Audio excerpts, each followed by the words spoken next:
ഇന്ന് ഫുഡ് ഉണ്ടാക്കാൻ തുടങ്ങിയപ്പോൾ എന്തെങ്കിലും ഒരു ഡിഫറെന്റ് ഫ്ലേവർ അല്ലെങ്കിൽ ഒരു ഡിഫറെന്റ് റെസിപ്പി ട്രൈ ചെയ്യാന്ന് കരുതിയേ. അല്ലെങ്കിൽ എപ്പോഴും ഒരേ ടേസ്റ്റ് ആകുമ്പോൾ നമുക്കും മടുക്കുമല്ലോ. മാംഗ്ലൂർ പഠിച്ച എനിക്ക് അവിടുത്തെ ഫുഡും ഭയങ്കര ഇഷ്ടമാണ്.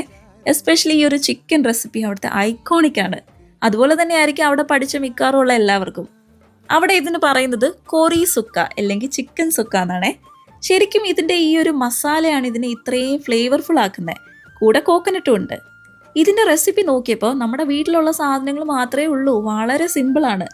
എന്തുകൊണ്ട് ഞാൻ ഇതുവരെ ഇത് ഉണ്ടാക്കി നോക്കിയിട്ടില്ല എന്നാണ് ഞാൻ വിചാരിക്കുന്നത്. ഈ മസാലയൊക്കെ ആ ചിക്കനിലേക്ക് ഇട്ട് നന്നായിട്ട് മിക്സ് ചെയ്ത് അടച്ചു വെച്ച് കുറച്ചു നേരം വേവിച്ച് കഴിഞ്ഞിട്ട് തുറക്കുമ്പോൾ കിട്ടുന്ന ഒരു മണം ഉണ്ടല്ലോ. ഉഫ്, വീട് നിറയെ മൊത്തം നല്ലൊരു അറോമാറ്റിക് മണമാണ്. ബട്ട് തീർന്നിട്ടില്ല. ബാക്കി ഇൻഗ്രീഡിയൻസും ടേസ്റ്റും ഒക്കെ നോക്കിക്കഴിഞ്ഞപ്പോൾ എനിക്ക് തോന്നി ചിക്കൻ സുക്കയുടെ കൂടെ മാംഗ്ലൂരിലെ ബെസ്റ്റ് ഗോ ഇസ് നീർദോസ. ഇതുവരെ ഞാനത് ഉണ്ടാക്കി നോക്കിയിട്ടില്ല, പക്ഷെ ഇപ്പം ട്രൈ ചെയ്യാമല്ലോ. ഇതും നോക്കിയപ്പോൾ വളരെ സിമ്പിളാണ്. അരിപ്പൊടിയും തേങ്ങയും മാത്രം മതി. പക്ഷെ അത് എനിക്ക് അത്ര അങ്ങോട്ട് പെർഫെക്റ്റ് ആയില്ല. ഒന്നോ രണ്ടോ അവിടെ ഇവിടെ സെറ്റായി.